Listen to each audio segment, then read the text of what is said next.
やっちゃいましたね。来ました。エアキャット。すごい形してますよね。これオープンバウ形状というそうです。すごいね。上から見たらこんな感じです。やば。何このボート。こ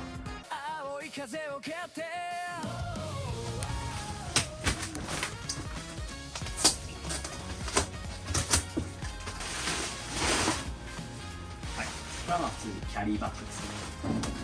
出ました。これがエアフロア。こ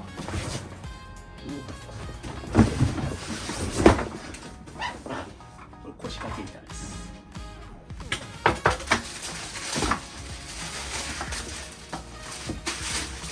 ボールです。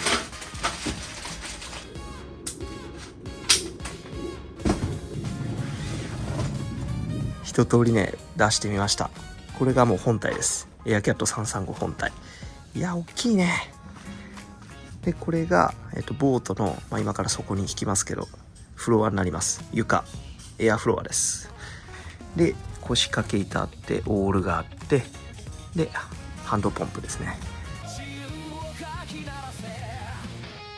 説明書はアクアマリーナの公式のホームページに載ってました。こういうやつですね。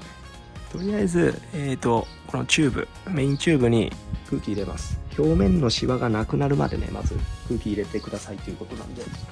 このポンプね、なかなか優秀で、この押す時にも空気が入るし、引く時にもね、空気が入ります。はい。だから1往復で2回この空気が入るっていう、ダブルアクションタイプのポンプになってます。で、ここにも、はい、空気圧のゲージがついてて、ものすごいね、これは優秀です。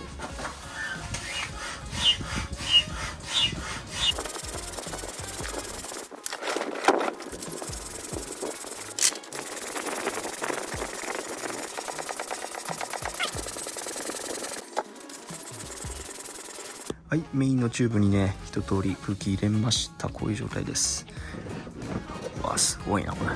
本当にねオープンバウですねここになんかロープついてるんですけど、これを持って引っ張るのかな、人力車みたいな感じで。はい、ちょっとよくわかんないですけど。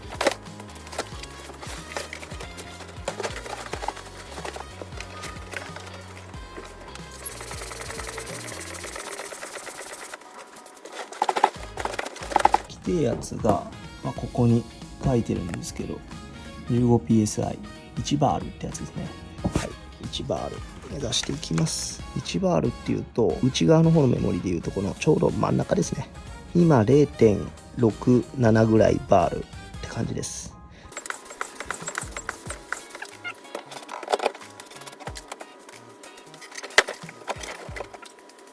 わあいいですね。がぜん雰囲気が出てきました。いいね。あとはこのメインチューブの4箇所を規定圧までパンパンに空気入れれば完成です。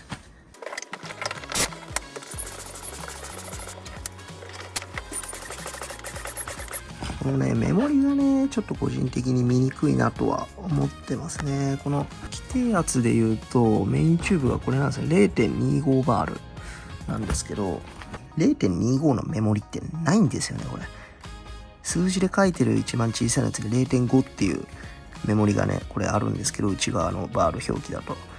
でなので素直に見ると 0.5 の手前が 0.4、 もう1個手前が 0.3 ですよね。で 0.3 までしかねメモリ振られてないから、規定圧の 0.25 ってねなんか難しいんですよね。この 0.3 のちょい手前ぐらいかなといつも僕は思って空気入れてるんですけど、これ今ねまだ全然メモリが上がりきってないんでもう少し入れますけど、このぐらいかな。 0.3 のメモリのちょっと手前ぐらいです。はい、0.3 のメモリまで入れるとね多分入れすぎになっちゃうから。かっ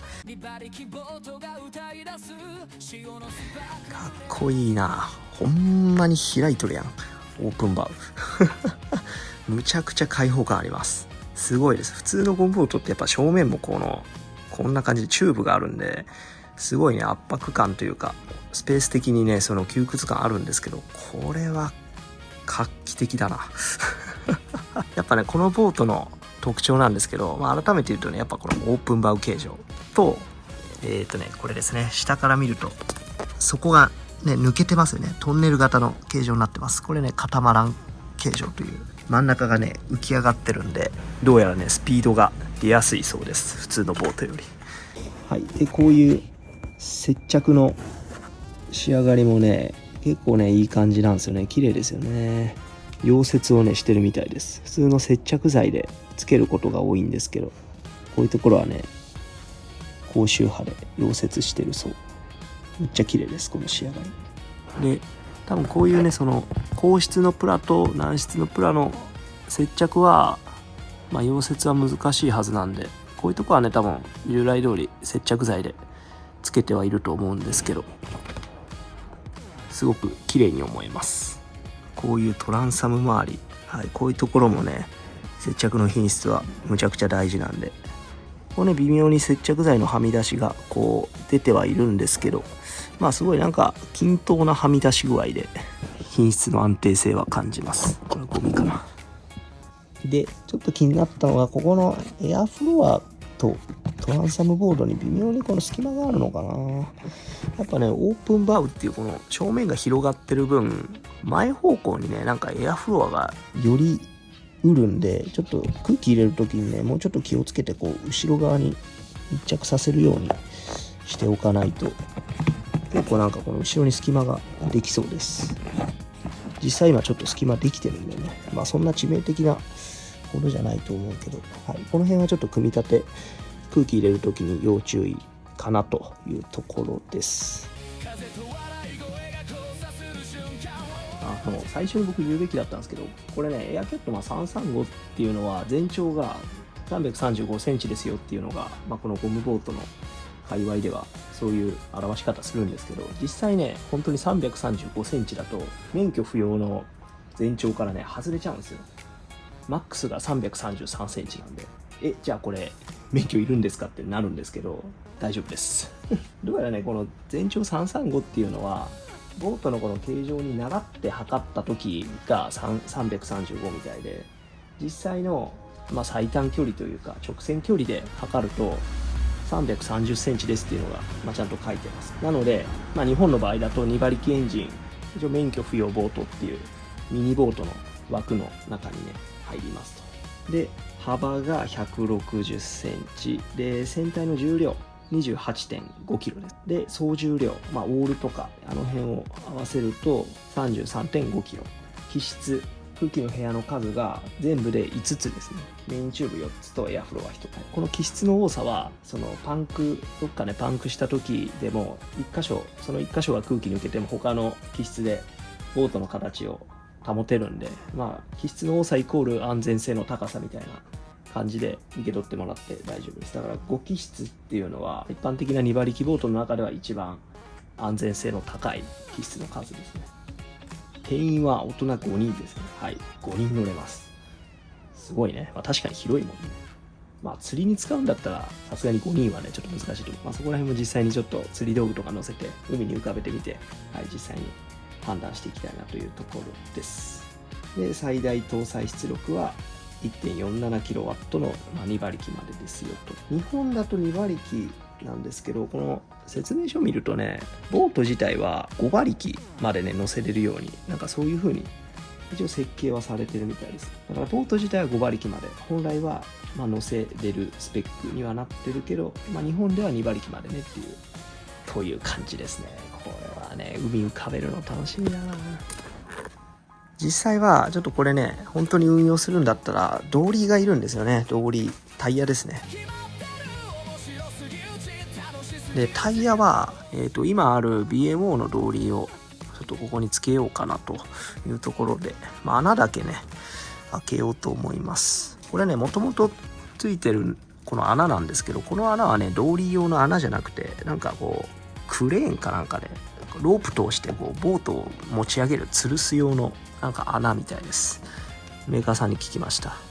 なので、ここにドーリー、実際に位置的にもここにドーリーつけようとしたらこのチューブに干渉しちゃうから、この穴はね実際は使わないです。なので新しくこの辺に穴をねバンバンとちょっと開けようかなというところです。ということで、今使ってる、アキレスのボートに使ってるこの BMO のバルーンタイヤバルーン通り持ってきました。これを、今回のエアキャット335にもつくようにしようかなというところで、今回は穴をねもう2箇所バーンバーンと上下に開けて、ダブルボルトで固定しようかなというところです。そういう固定の仕方も一応そもそもできるように台座になんか穴は最初から3箇所開いてますけどね、今回は上下の2箇所を使うようにしようかなと。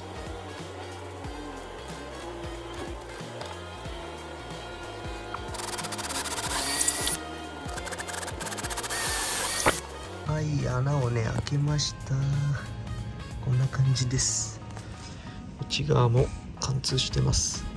もっと丁寧な人はね、事前にここテープで貼ったりなんかして、こんなね感じでかけたりしにくいようにやる人もいると思います。僕は結構アバウトなんで、エイヤーでいきなり穴開けちゃいました取り付けてきました。いい感じだと思います。ダブルボルト仕様です。干渉もしないですね。よかった。穴開け位置ミスることなく一発でできましたよかったです。これね、あとここもね要注意ですね。ここあんまりね、下側に穴を開けちゃうと、このノブがこっちのねエアフロアを固定してるパーツに当たっちゃうるんで、これ今ギリギリ当たらないように、僕もこれ気をつけて穴位置は見つけたんで、穴開けるときはねこれ気をつけた方がいいですね。このノブの幅分ね広がることを考えて、こいつと干渉しないよ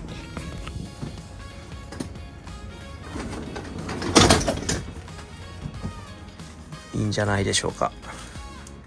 BMO のバルーンタイヤ取り付け完了です。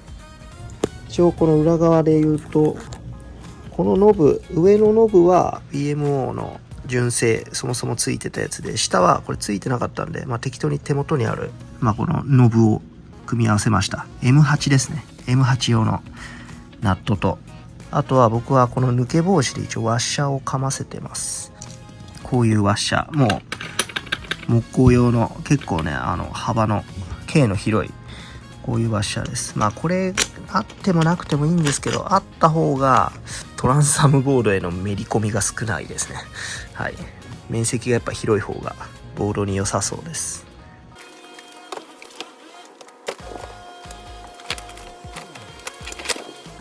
今実際にですね、船外機も固定してみて、一通り干渉確認、動輪の上げ下ろしもやってみて問題ないことを確認しました。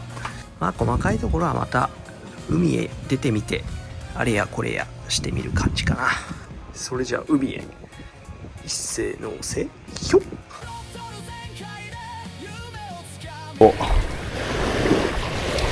結構ねここはスロープが急なんで慎重に。来た。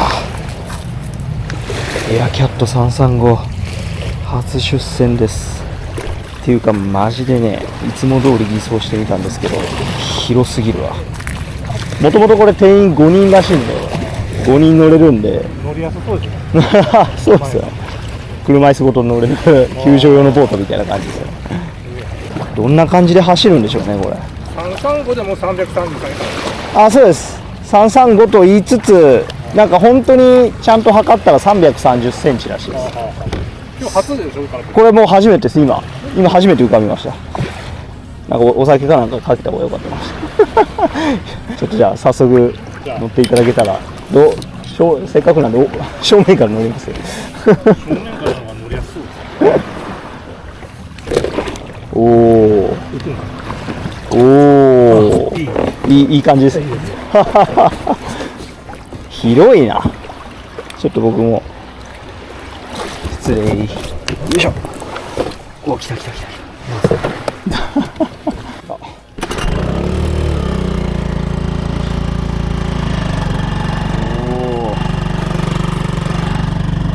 なんか前から落っこちないようにしないとそうですね、広い。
一応今なんかGPS の計測で5ノットぐらいだったんで、正面が抜けてるからものすごいなんか疾走感を感じますよね。あとオールが焦げるかをやっとかないと。短いね。長いでしたっけ？長いんですよ。デラックスの250はオールが長すぎて焦げないというなんか致命的な欠点があったんだけど。でもこのボートは幅が広いんで、でも全然いけるっすね。いい。すごい手漕ぎも。このボート手漕ぎしやすいな。一応カタマラン構造って言って真ん中が浮き上がってるんで、トンネルみたいにね。すごい水に設置してる部分が少ないからすげえスイスイ進む。燃費も多分いいんでしょうね。スピードも出るってことだし、抵抗が少ないということは燃費の良さにもつながりそうですよね。2.5 ノットぐらい出てますね、スピードが。すごいな。こんなに手漕ぎがしやすいとは思わなかった。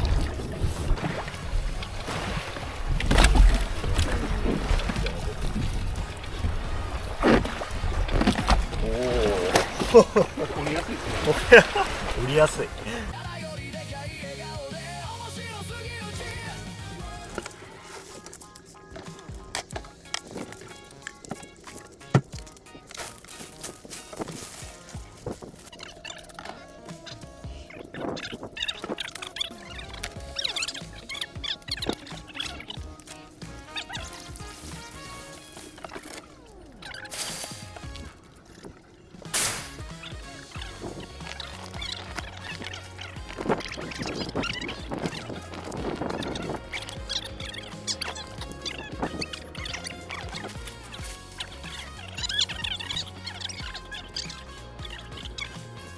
はい。ということで、アクアマリーナのエアキャット335初出船やってきました。